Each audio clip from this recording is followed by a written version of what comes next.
प्रिय मित्रों, जय श्री कृष्ण। सिख नंबर 10 जो हमें श्री कृष्ण से सीखने को मिलती है कि निस्वार्थ प्रेम। श्री कृष्ण ने पृथ्वी के हर प्राणी और प्रकृति से प्रेम करना सिखाया। उन्होंने अपनी दोनों माता से, अपने ग्वाले मित्रों से, अपनी गायों से, गोकुल बसियों से, प्रकृति से, सखा सुदामा से सबसे प्रेम किया है। पांडवों के रूप में अपने शिष्यों से, राजा के रूप में अपनी द्वारिका की प्रजा से सबसे निस्वार्थ प्रेम किया है। उन्होंने कभी नहीं दिखाए कि वो ही भगवान है और वो सर्वोत्तम है। चाहते तो दिखा सकते थे, लेकिन ऐसा उन्होंने कभी किया ही नहीं। वो सबके साथ घुल मिलकर सबका अच्छे के लिए हमेशा काम करते रहे।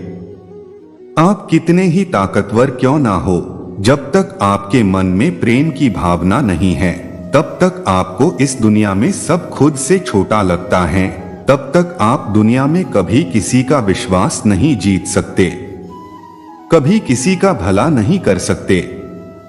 श्री कृष्ण ने अपने पिता माता के प्रति अपना समर्पण और प्रेम दिखाया। श्री कृष्ण का जीवन वसुदेव और देवकी के साथ बहुत महत्वपूर्ण था। वे वसुदेव और देवकी के योग्य पुत्र थे और उनके बचपन से ही उनके साथ अपना समय बिताते रहे। श्री कृष्ण का बचपन गोकुल में माता यशोदा के साथ बिता। यशोदा ने श्री कृष्ण को अपने पुत्र की तरह पाला, उन्हें बढ़ाया, उनकी नटखट लीलाएं देखी और उनके साथ खेतों में गायन और खेलने में समय बिताया। श्री कृष्ण ने भक्ति और प्रेम के माध्यम से माता यशोदा के साथ एक बहुत गहरा और भावनात्मक संबंध बनाया। श्री कृष्ण का बचपन गोकुल में ब्रजभूमि में बीता था, जहां उनके गोपी और गोपाल मित्र रहते थे। वे गोपाल बालक के रूप में गोकुल के निवासियों के बीच अपने मित्रों के साथ खेतों में छेड़छाड़ करते थे, गाने गाते थे। उनके साथी गोपियां, विशेषकर राधा को वे अपनी आत्मा का अंश मानते थे और उनके प्रति अत्यंत प्रेम रखते थे। श्री कृष्ण ने गोपियों को आत्मा के माध्यम से परमात्मा के साथ अद्वितीय एकता की शिक्षा दी और उनसे निष्काम प्रेम की महत्वपूर्णता बताई। इस तरह गोपियों के साथ श्री कृष्ण का प्रेम एक अद्वितीय और आध्यात्मिक प्रेम का प्रतीक बन गया और इसे रास लीला के रूप में जाना जाता है, जो भक्ति और प्रेम का सुंदर संदेश देता है। सुदामा एक गरीब ब्राह्मण थे और उनका प्रिय सखा श्री कृष्ण सब कुछ देने वाले भगवान के रूप में जाना जाते थे।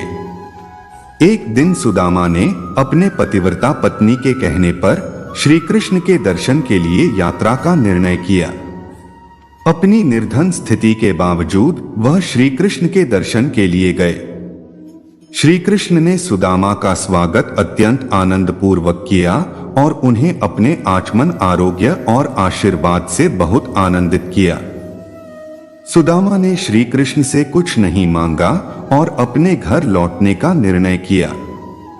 इस मिलन के बाद सुदामा ने अपने घर लौटते समय देखा कि उसका निर्धन और बुरी स्थिति बदल गई है और उसका घर धन, समृद्धि और ऐश्वर्य से भरा हुआ है।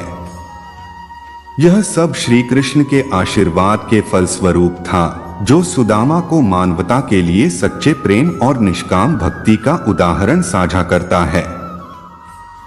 श्री कृष्ण ने महाभारत के युद्ध के समय पांडवों के साथ अपना सारथी बनकर उन्हें अनेक महत्वपूर्ण शिक्षाएं दी और उन्हें जीवन के विभिन्न पहलुओं का सामर्थ्य दिखाया। श्री कृष्ण ने पांडवों को प्रेम और विशेष रूप से अपने भक्त अर्जुन के प्रति एक विशेष प्रेम भाव के साथ समर्पित रहे। श्री कृष्ण ने अपने जीवन के दौरान द्वारका के राजा के रूप में भी अपनी प्रजा के प्रति प्रेम और समर्पण की उदारता दिखाई। उनका राजा के रूप में व्यवहार भी एक आदर्श राजा का होता था, जिसमें न्याय, धर्म और प्रेम की भावना मूल्यपूर्ण थी। भगवान श्री कृष्ण ने दुनिया को प्रकृति प्रेम और पर्यावरण रक्षा का संदेश दिया। उनकी बाल लीलाओं से लेकर गोवर्धन लीला में प्रकृति के संरक्षण का संदेश छिपा है। महाभारत के महानायक भगवान श्री कृष्ण मानव इतिहास के सबसे महान मार्गदर्शक हैं। उनका गीता उपदेश जीवन प्रबंधन का अद्वितीय ग्रंथ है और उनका व्यक्तित्व एवं कृतित्व गीता की सच्ची एवं प्रेरक कसौटी है। यदि हम प्रयास करें तो उनके जीवन से सीख लेकर अपने जीवन को सफल और सार्थक बना सकते हैं। संसार के युद्ध क्षेत्र में और जीवन के महाभारत में विजय पाने के लिए श्री कृष्ण के जीवन सूत्र ही लक्ष्य प्राप्ति के लिए प्रभावशाली मंत्र हैं। दोस्तों, इस वीडियो में बस इतना ही। फिर मिलेंगे एक नए वीडियो के साथ। तब तक अपना ख्याल रखें। जय श्री कृष्ण। राधे राधे।